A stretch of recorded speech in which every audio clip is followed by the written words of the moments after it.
Le message qui peut changer votre vie. Car Jésus-Christ, le Fils de Dieu, est vivant. Et il est vivant ce soir encore pour changer une vie. Jésus veut changer le cours de notre existence si désastreuse. Là où règnent les difficultés, là où règne la haine, là où règne la mort. Jésus veut changer ces choses-là pour nous donner une espérance, la vie éternelle. Et cette bonne nouvelle de l'Évangile, nous la partageons, nous la proclamons, non pas comme une nouvelle religion, non pas comme un ensemble de nouveaux préceptes ou de nouveaux rites, mais nous proclamons ici la parole de Dieu qui est vivante. Et cette parole qui est génératrice, cette parole qui donne la vie, afin que vous qui croyez, vous puissiez dès ce soir recevoir dans votre cœur la vie éternelle et voir votre existence changer. Permettez-moi, pendant quelques instants, de vous partager cette parole sur la base d'un texte des Écritures qui se trouve dans l'Évangile selon Marc, dans le chapitre 5. Et le texte que je vais vous lire, si vous voulez le lire avec moi, libre à vous. Si vous voulez simplement l'écouter, écoutez ce texte. Il se trouve dans la Bible, et si vous n'avez pas la Bible, nous avons sur cette esplanade des amis qui seraient très heureux de vous en offrir une gratuitement. Dans la Bible, l'Évangile de Marc, chapitre 5, à partir du verset 21, voilà ce que nous dit le texte. Jésus, dans la barque, regagna l'autre rive où une grande foule s'assembla près de lui. Il était au bord de la mer. Alors vint un des chefs de la synagogue, nommé Jairus, qui l'ayant aperçu, se jeta à ses pieds et lui adressa cette instante prière: « Ma petite fille est à l'extrémité. Viens, impose-lui les mains, afin qu'elle soit sauvée et qu'elle vive. » Jésus s'en alla avec lui, et une grande foule le suivait et le pressait. Or, il y avait une femme atteinte d'une perte de sang depuis 12 ans. Elle avait beaucoup souffert entre les mains de plusieurs médecins. Elle avait dépensé tout ce qu'elle possédait, et elle n'avait éprouvé aucun soulagement, mais était allée plutôt en empirant. Ayant entendu parler de Jésus, elle vint dans la foule par derrière et toucha son vêtement. Car elle disait: « Si je puis seulement toucher ses vêtements, je serai guérie. » Au même instant, la perte de sang s'arrêta et elle sentit dans son corps qu'elle était guérie de son mal. Jésus connut aussitôt en lui-même qu'une force était sortie de lui. Et se retournant au milieu de la foule, il dit: « Qui a touché mes vêtements ?» Ses disciples lui dirent: « Tu vois la foule qui te presse et tu dis: Qui m'a touché ?» Et il regardait autour de lui pour voir celle qui avait fait cela. La femme, effrayée et tremblante, sachant ce qui s'était passé en elle, vint se jeter à ses pieds et lui dit toute la vérité. Mais Jésus lui dit: « Ma fille, ta foi t'a sauvée, va en paix et sois guérie de ton mal. » Amen. Voilà le récit d'une femme qui, souffrant de son mal, va venir vers Jésus et va obtenir la guérison, et nous le verrons tout à l'heure, beaucoup plus qu'une simple guérison, parce qu'elle va simplement toucher Jésus. Et j'aimerais vous dire ce soir, vous qui êtes auprès, qui êtes au loin, vous qui connaissez la Bible, ou vous qui ne la connaissez pas, vous qui avez entendu parler de Jésus ou qui ne l'avez peut-être pas entendu jusqu'à ce soir, j'aimerais vous dire qu'il vous est possible de toucher Jésus. Et qu'en touchant Jésus, là où vous vous trouvez, qu'en touchant Jésus, vous pouvez recevoir ce pourquoi vous êtes venus, et même beaucoup plus. Toucher Jésus. Pourquoi cette femme avait-elle besoin de toucher Jésus? Et au travers du besoin de cette femme, j'aimerais souligner le besoin de l'humanité entière, le besoin de tous les hommes, le besoin de toutes les femmes de toucher Jésus-Christ, le Fils de Dieu. Quel est son besoin? Cette femme est atteinte d'une perte de sang depuis 12 ans, une hémorragie interne. Non pas depuis 12 jours, ni depuis 12 mois, mais depuis 12 années. Et comment se traduit cette maladie? Comment se traduit ce mal? Premièrement, elle souffre beaucoup. Elle avait beaucoup souffert, nous dit ici le texte. Et je ne vous apprendrai rien en disant que les hommes et les femmes sont en souffrance, en grande souffrance, que les hommes et les femmes souffrent beaucoup. Nous avons entendu ce témoignage de M. Potin qui nous disait qu'avant de bien entendre cette bonne nouvelle de l'Évangile, il souffrait. Et la haine animait son cœur. Et je ne sais pas quel est l'objet de ta souffrance ce soir. Mais cependant, tu sais que tu souffres, tu sais que ça ne va pas, et tu sais que les jours passent et ça ne va toujours pas. La souffrance, notre monde va mal, notre société va mal. Mais outre le monde et la société, peut-être que toi qui m'entends ce soir, tu vas mal, tu souffres, tu souffres. Ajoutez à cette souffrance, il y a un dépouillement. Malgré elle, le texte nous dit qu'elle avait dépensé tout ce qu'elle possédait. Elle avait dépensé tout ce qu'elle possédait. Elle était complètement dépouillée. Elle n'avait plus d'argent, plus de moyens. Elle avait dépensé où? Dans les médecins. Parce que là où elle pensait trouver la fin de son mal, la fin de sa souffrance, elle dépensait. Finalement, la solution n'en est pas une. Alors elle voit un autre moyen, elle dépense encore. L'autre solution n'en est pas encore une. Et on lui dit, il y a ce spécialiste-là, il pourra faire quelque chose pour toi. Elle va, elle dépense encore. Et finalement, la solution dans laquelle elle croyait n'en était pas une. Elle avait dépensé tout ce qu'elle possédait. Et peut-être que de la même manière, tu es dépouillé. Tu es dépouillé dans ton cœur.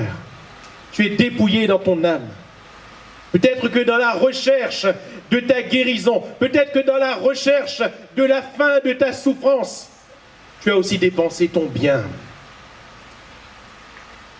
Combien d'hommes et de femmes, surtout sur notre île de la Réunion, vont dépenser tout ce qu'ils ont pour obtenir un peu de soulagement, pour espérer obtenir un peu de soulagement. Ma propre grand-mère était atteinte d'un ulcère dont elle ne guérissait pas, ne pouvait plus manger normalement. Et ce qui caractérisait sa vie et sa recherche, c'est qu'elle allait voir les sorciers, elle allait voir les devineurs, elle allait voir, eh bien, toutes sortes de personnes qu'on lui conseillait, bien sûr, à chaque fois, en dépensant. En dépensant. Elle était enseignante, institutrice, elle gagnait bien sa vie, mais elle vivait comme une misérable. Parce que son argent allait et allait encore dans la recherche de spécialistes, d'hommes au pouvoir surnaturel. Mais elle n'a jamais obtenu dans ces moyens-là sa guérison, jusqu'à ce qu'elle vienne à Jésus. Et lorsqu'elle est venue à Jésus, elle n'a rien dépensé. Lorsqu'elle est venue à Jésus, Jésus l'a guérie instantanément. Au nom de Jésus, le soir même où on lui avait, conformément aux Écritures, imposé les mains, elle a pu remanger normalement. Alléluia. Peut-être que ce soir, tu as tout dépensé. Qui caractérisait cette femme? C'était que son mal, nous l'avons lu, s'empirait chaque jour. Un enfoncement. Elle descendait. Son mal s'empirait chaque jour. Elle avait de plus en plus mal. Pourtant, elle dépensait pour aller mieux. Peut-être qu'à un moment donné, elle se disait, bon d'accord, peut-être que je ne vais pas guérir, vous savez, à un moment donné, à force de déception, on finit par se résoudre. Et à se dire, mais peut-être que je ne verrai jamais, ce jour de la guérison. Peut-être que, le soleil de ce nouveau jour ne se lèvera jamais sur ma vie. Mais au moins, j'aimerais être un peu soulagé. J'aimerais aller un peu mieux. Mais voyez-vous, non seulement elle n'était pas guérie, mais elle n'allait jamais mieux. Au contraire, son mal s'empirait, s'empirait, s'empirait. Peut-être que ta vie devient pire chaque jour.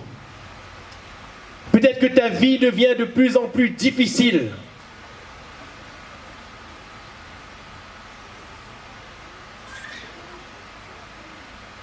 Combien sont ceux qui soupirent après un soulagement?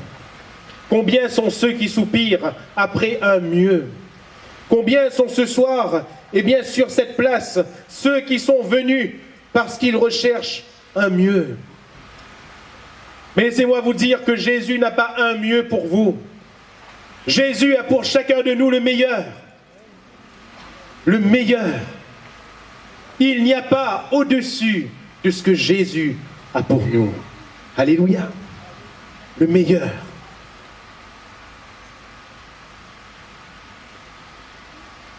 Ce qui caractérise cette femme, ce qu'elle vit au-dedans d'elle-même, c'est ce que vit tout homme, toute femme sans Jésus. Voilà pourquoi on a besoin de toucher Jésus. Car Jésus peut, comme je l'ai dit en introduction, changer les choses, changer le cours de notre vie. Comment a-t-elle pu toucher Jésus? La question est intéressante ce soir. Comment pouvons-nous toucher Jésus? Vous allez me dire, mais pour cette femme, c'était facile. Parce que Jésus était en chair et en os. Vous allez me dire, mais si Jésus était présent ce soir en chair et en os, on pourrait le toucher de la même manière. Et on pourrait obtenir ce qu'on veut. Laissez-moi vous dire que si Jésus était présent en chair et en os dans ce lieu, et qu'avec votre main de chair, vous le touchiez, ce n'est pas pour autant que vous pouvez être sûr d'obtenir quoi que ce soit. Dans ce texte, nous voyons que la foule entière le touche. Mais finalement, à la fin de ce texte, il n'y a qu'une seule femme, dans une foule, une seule femme, qui obtient ce qu'elle est venue chercher. Alléluia.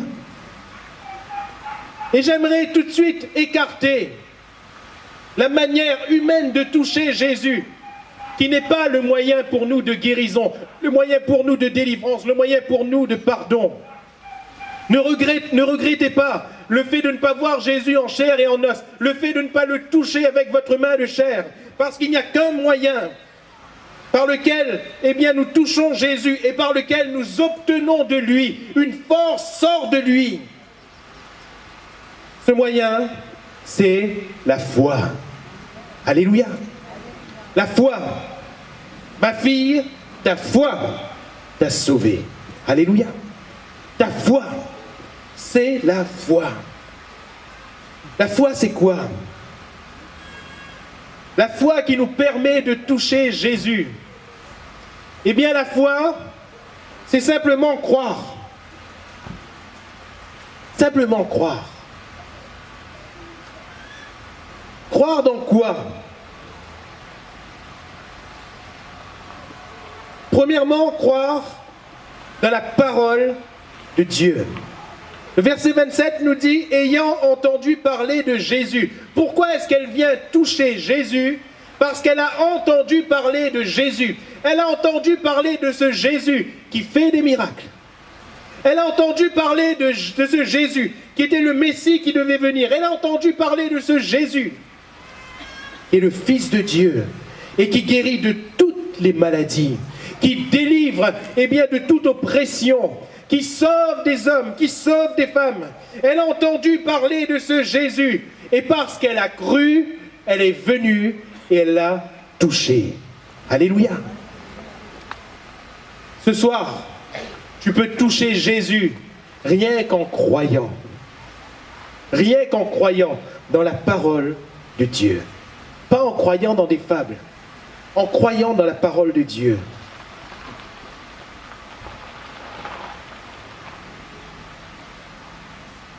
Et la parole que tu entends ce soir, la parole que nous partageons ce soir, n'est pas la parole d'un homme, ce n'est pas ma parole. Je ne fais que retraduire et exprimer, étayer ce que nous dit ici le texte et le message glorieux de l'Évangile.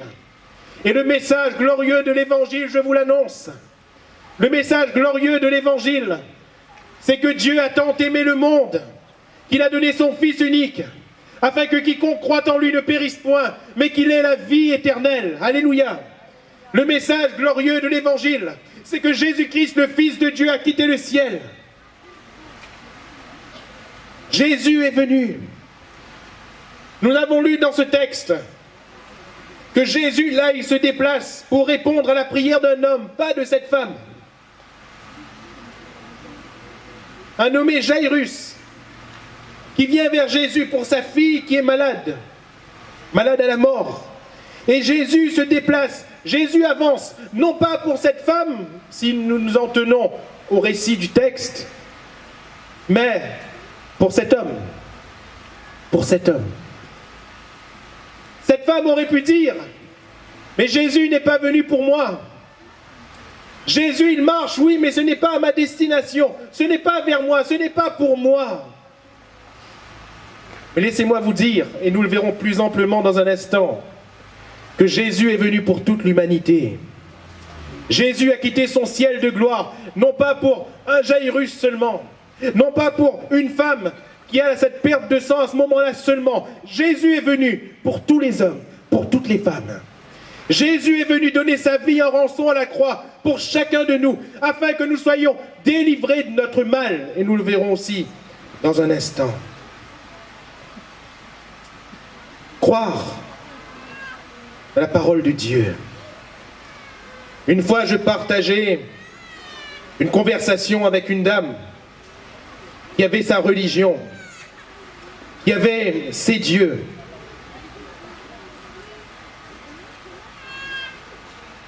J'aimerais vous dire qu'une religion ne peut rien pour la vie d'un homme. J'aimerais vous dire qu'un Dieu fait de pierre ou de bois ne peut rien pour la vie d'un homme ou d'une femme. Et avec cette femme, cette dame, on était en train de partager. Et je lui exposais l'évangile, je lui exposais, le Dieu créateur du ciel et de la terre. Je lui exposais le Dieu, qui a créé toutes choses par sa parole puissante, qui a ordonné à chaque étape, et les choses sont apparues, parce que Dieu crée.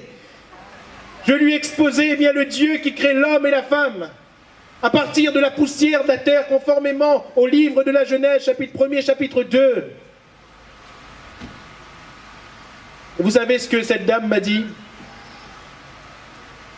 Elle qui croit dans ces dieux de pierre, elle qui croit dans ces dieux de bois, elle qui croit dans toutes sortes de divinations, elle m'a regardé et elle m'a dit, mais vous croyez tout ça d'aller vrai où? Vous croyez dans vraiment un bon Dieu créé les hommes? C'est cependant ce que la Bible nous dit. Et vous voyez, on est prêt à croire à toutes sortes de fables. On est prêt à croire à toutes sortes de discours d'hommes. On est prêt à croire à toutes sortes d'inventions mystiques. Alors que la simplicité de l'Évangile est difficile d'accès. Nos cœurs sont tellement durs. Cependant, la foi, c'est croire dans la parole de Dieu. Alléluia.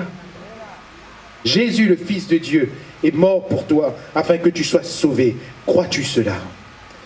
La foi, c'est venir à Jésus. Elle vint dans la foule par derrière. Elle s'est approchée de Jésus. Et la foi, ce n'est pas s'approcher d'un précepte, encore une fois. La foi, ce n'est pas s'approcher d'un homme. La foi, c'est s'approcher de la personne de Christ. Car Jésus est vivant. Pour qu'on s'approche de lui, Jésus n'a pas besoin d'un intermédiaire. Jésus n'a pas besoin d'un rite. Jésus n'a pas besoin de protocole pour qu'on s'approche de lui. On peut s'approcher de lui librement. La Bible nous dit que quand un malheureux crie, l'Éternel entend et il le délivre de ses détresses. La Bible nous déclare, c'est Jésus qui le dit, si quelqu'un demande quelque chose en mon nom, je le ferai. Alléluia. Il est si facile à nous de nous approcher de Jésus par la foi. La foi, c'est venir à Jésus. La foi, c'est invoquer Jésus. La foi, c'est demander à Jésus dans la prière à partir de nos mots simples et non à partir d'un protocole. Jésus est accessible. Alléluia. Pleinement accessible. La foi, c'est donc toucher Jésus. Et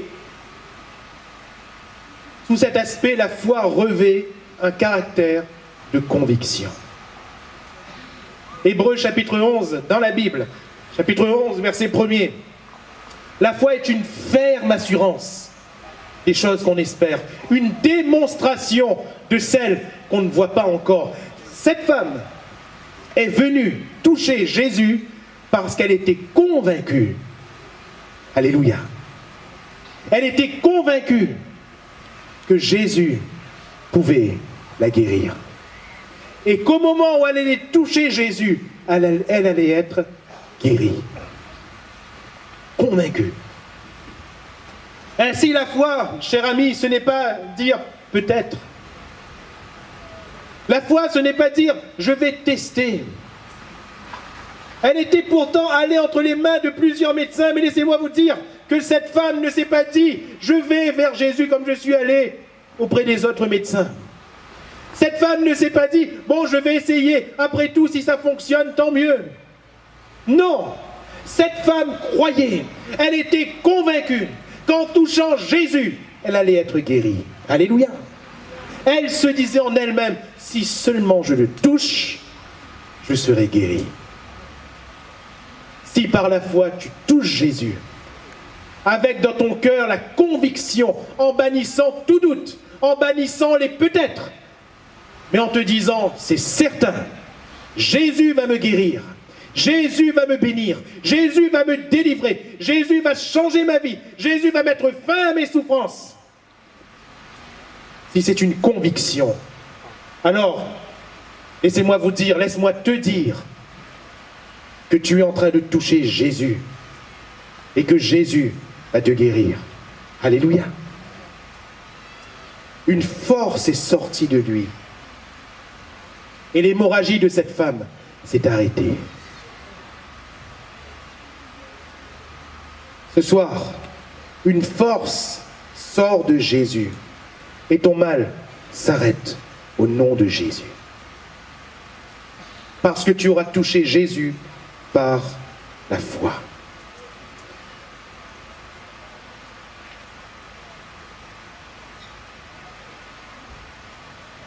Cette femme a touché Jésus et cela a amené la grâce de Dieu dans sa vie, au-delà de ce qu'elle attendait. Rappelons-nous ces paroles. Si je puis seulement toucher ses vêtements, je serai guéri. Mais quand elle a touché Jésus, que lui dit Jésus?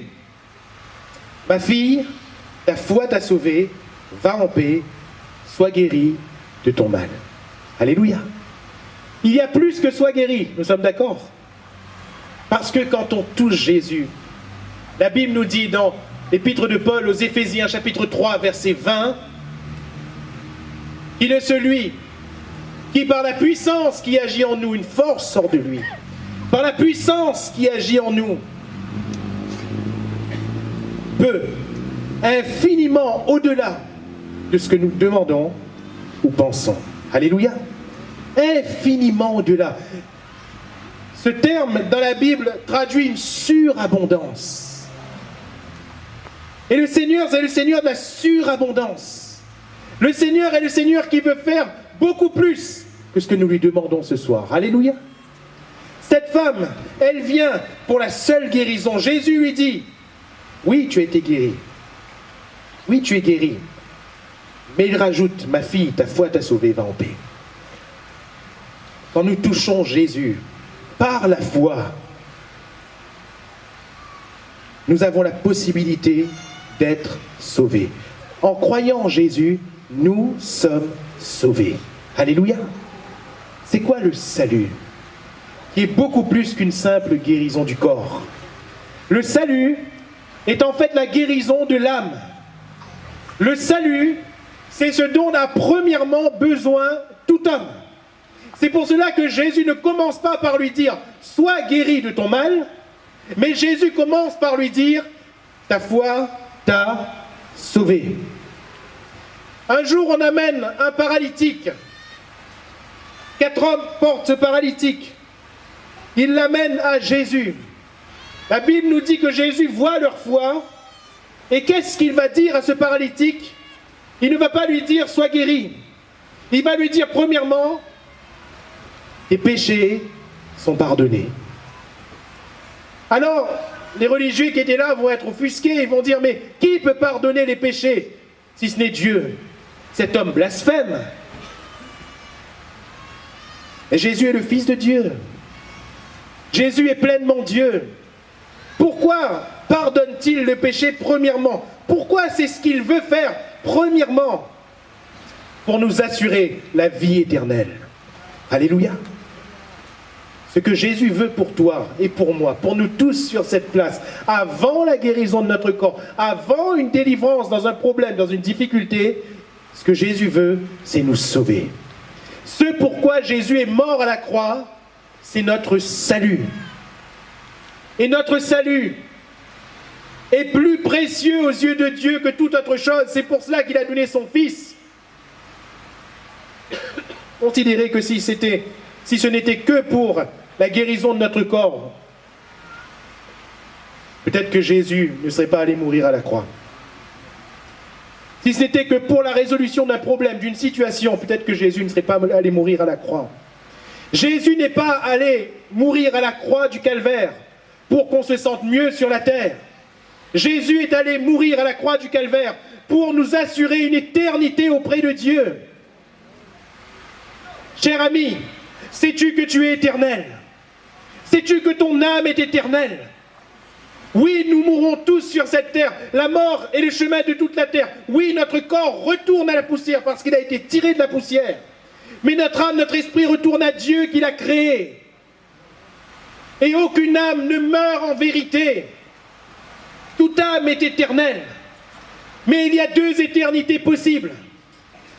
L'éternité qu'on appelle la mort, qui n'est pas le fait de fermer ses yeux sur la terre encore une fois, mais c'est l'éternité en enfer, dans les tourments, seul. Et ça ne se termine jamais. C'est la destinée de tous les hommes. Car la Bible déclare que le salaire du péché, c'est la mort. Et si cette femme souffrait d'une perte de sang, elle, peut-être que ce soir, tu souffres d'une maladie ou d'un problème différent. Mais ce dont nous souffrons tous, ce qui nous lie tous dans une même souffrance et dans une même destinée, c'est le péché. Nous sommes tous pécheurs. Nous sommes tous pervertis. Nous sommes tous méchants. Personne ne cherche Dieu. Personne n'est juste, déclare le Seigneur dans sa parole. C'est pour cela que Jésus-Christ est mort. Quelle est la cause de notre mal? Quelle est la cause de notre souffrance? C'est la même, c'est le péché. Jésus est mort pour guérir la source. Jésus est mort pour mettre fin à la source de tous nos maux. Et cette source, c'est le péché. Et c'est pour cela que Jésus veut premièrement nous sauver. Parce que si nous sommes guéris d'une maladie ce soir, il y aura encore d'autres problèmes demain.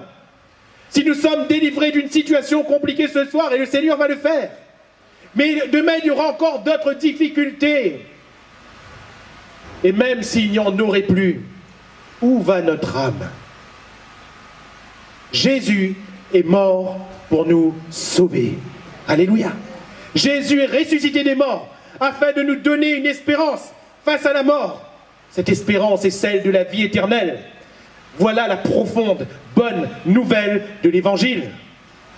Cher ami, si tu es venu pour une guérison, laisse-moi te dire que Dieu peut et veut te guérir. Mais il vaut mieux 1000 fois aller dans le ciel en étant malade. Parce que quand notre corps malade retourne à la poussière, notre âme vit en ne tombant plus jamais malade. Il vaut mieux aller au ciel en n'ayant pas été guéri, plutôt que d'aller en enfer en ayant été guéri. Ma fille, ta foi t'a sauvée. Dieu veut nous sauver si nous croyons en Jésus-Christ, le seul sauveur qu'il nous ait donné. Deuxièmement, je souligne la première expression, ma fille. En croyant en Jésus, nous sommes sauvés. Et par la foi en Jésus, nous dit l'évangile de Jean, chapitre 1er, par la foi en Jésus, nous recevons le pouvoir de devenir enfants de Dieu. Alléluia. Ma fille, la foi en Jésus nous donne le salut.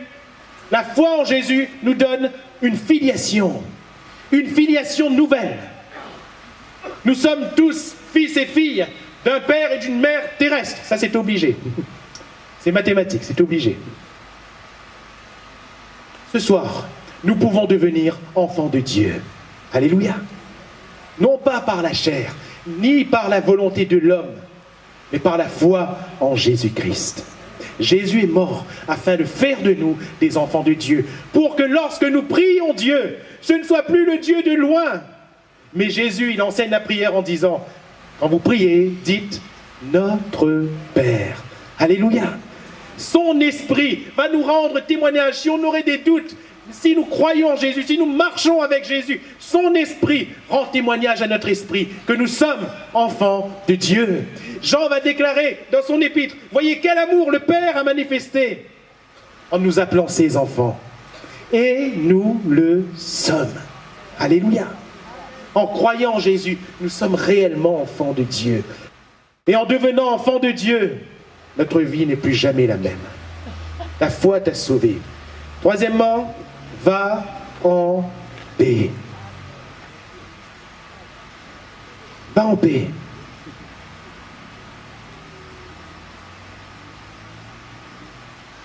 Jésus n'a pas dit repose en paix, hein. Il a dit va en paix. C'est-à-dire que ce n'est pas le début de la fin ou le début de la mort, non. C'est le début de la vie et de l'espérance. Et cette espérance et cette vie se traduisent par une paix au-dedans de nous. La paix. Quel est le mal de notre société? L'angoisse, la peur, les traitements, les médicaments, les ordonnances en première position dans notre pays de France. Et je pense même sur toute la planète, mais je me base sur des statistiques en France. Ce sont les antidépresseurs, les anti-stress. Les gens vont chercher de plus en plus de moyens, voire parfois de tisanes, pour se décompresser, pour se décontracter. Pourquoi le stress? Parce qu'il y a l'angoisse. La Bible nous parle de l'angoisse parmi les nations, la peur. Cette peur qu'a éprouvée Adam dès qu'il a péché. Je me suis caché parce que j'ai eu peur. Cette peur qu'a éprouvée Adam, c'est la peur qu'éprouvent tous les hommes et qui découle du péché. L'angoisse quant à l'avenir, parce qu'on ne sait pas de quoi est fait notre lendemain. Que vais-je devenir? J'ai perdu mon emploi. Que vais-je devenir? J'ai des dettes trop grosses. Que vais-je devenir? Mes enfants ont quitté la maison. Que vais-je devenir? Ma femme a quitté la maison. Mon mari a quitté la maison. Que vais-je devenir? Que vais-je devenir? On a déclaré une maladie mortelle dans ma vie. Que vais-je devenir? Il y a non seulement les difficultés, mais l'angoisse, la peur. Et Jésus dit à cette femme, va en paix. Alléluia. Laissez-moi vous dire que Jésus donne la vraie paix. Jésus ne donne pas une décontraction du moment. Jésus ne donne pas un antidépresseur pour le moment. Je ne critique pas la médecine en le disant. Béni soit Dieu pour la médecine. Nous prions pour les médecins. Nous prions pour tous les professionnels de santé, car c'est une branche de métier admirable. Nous prions pour le progrès, nous prions pour les découvertes de solutions aux maladies. Mais Jésus est beaucoup plus qu'un médicament. Jésus est beaucoup plus qu'un traitement. Jésus est beaucoup plus qu'un médecin.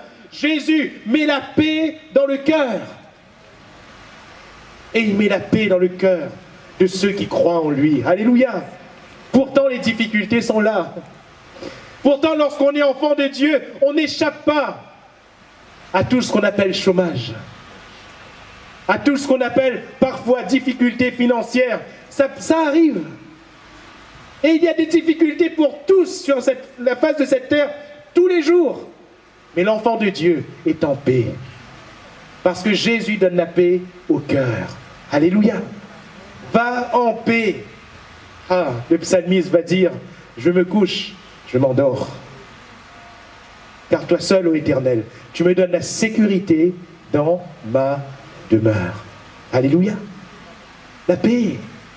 La paix de Dieu qui surpasse toute intelligence, qui garde nos cœurs et nos pensées en Jésus-Christ. C'est la paix que Jésus veut nous donner. C'est la paix que Jésus veut te donner ce soir. Toi qui ne trouves plus le sommeil à cause des angoisses, à cause de tes inquiétudes, toi qui ne sais plus comment faire face à tes difficultés, Jésus veut avant tout te donner la paix. Va en paix et sois guéri de ton mal. Et dites-moi, c'est pour cela qu'elle est venue, cette femme, certes, mais elle savait déjà qu'elle était guérie. Le texte nous dit qu'au moment où elle a touché le bord du vêtement, le vêtement de Jésus, la perte de sang s'arrêta. Et elle sentit dans son corps qu'elle était guérie de son mal. Pourtant, Jésus déclare encore, sois guéri de ton mal. Est-ce qu'il veut refaire ce qu'il a déjà fait? Non. Quand nous marchons avec Jésus, étant sauvés, étant son enfant, ayant reçu la paix du prince de la paix qui est Jésus, le Seigneur prend soin de nous tous les jours de notre vie. Alléluia. Il ne veut pas être notre guérison seulement le premier jour. Il veut être notre guérison chaque jour. Il ne veut pas être notre délivrance seulement le premier jour, mais il veut être notre délivrance tous les jours. Alléluia. Il ne veut pas être une solution seulement pour un instant, mais il veut être la solution constante de notre vie. Amen. Sois guéri de ton mal. Je le répète, si nous sommes malades et que Jésus nous guérit aujourd'hui, et il va le faire. Si demain nous sommes encore malades, Jésus voudra encore nous guérir. Si nous avons des difficultés et que le Seigneur nous en délivre aujourd'hui, il veut le faire. Il veut être encore notre délivrance demain. Si nous avons péché et que ce soir Jésus nous pardonne parce qu'il veut le faire pour notre salut, eh bien si demain nous tombons par inadvertance, Jésus veut encore nous pardonner et encore nous sauver. Alléluia. Sois guéri de ton mal. Tout ça parce qu'elle a touché Jésus. Alors peut-être que je te dis ce soir sur cette place, mais Jésus n'est pas venu pour moi. Cette femme aurait pu se le dire, il avance, mais ce n'est pas pour moi, c'est pour Jairus. Pour ce chef de la synagogue. Lui, c'est quelqu'un de distingué. Lui, c'est quelqu'un qui a une importance aux yeux des autres. C'est normal que Jésus ait pour lui, moi qui suis-je? Pour que Jésus, le Fils de Dieu, pour que ce Jésus dont j'ai entendu parler, me guérisse moi. Qui suis-je? Elle a dépassé cette barrière. Et elle a cru que Jésus était venu, mais pour elle. Alléluia. Pour elle. Certes, il s'avance pour Jairus, mais Jésus était venu pour elle aussi. Et laissez-moi vous dire que c'est justement pour vous ce soir que Jésus est venu. Et s'il n'est pas présent en chair et en os, il est présent par son esprit. Là où 2 ou 3 sont réunis en mon nom, dit-il, je suis au milieu d'eux. Jésus est présent. Il a fait le plus grand chemin. Il a quitté le ciel. Il est allé bien vers l'endroit le plus difficile. Il a pris notre place à la croix du Calvaire. Il est allé dans la mort. Il est ressuscité des morts. Et ce soir, il est présent par son esprit. Et il attend de toi un simple geste. Vous vous rendez compte, toucher Jésus. Un simple geste qui s'appelle la foi. Alléluia. Veux-tu croire en Jésus ?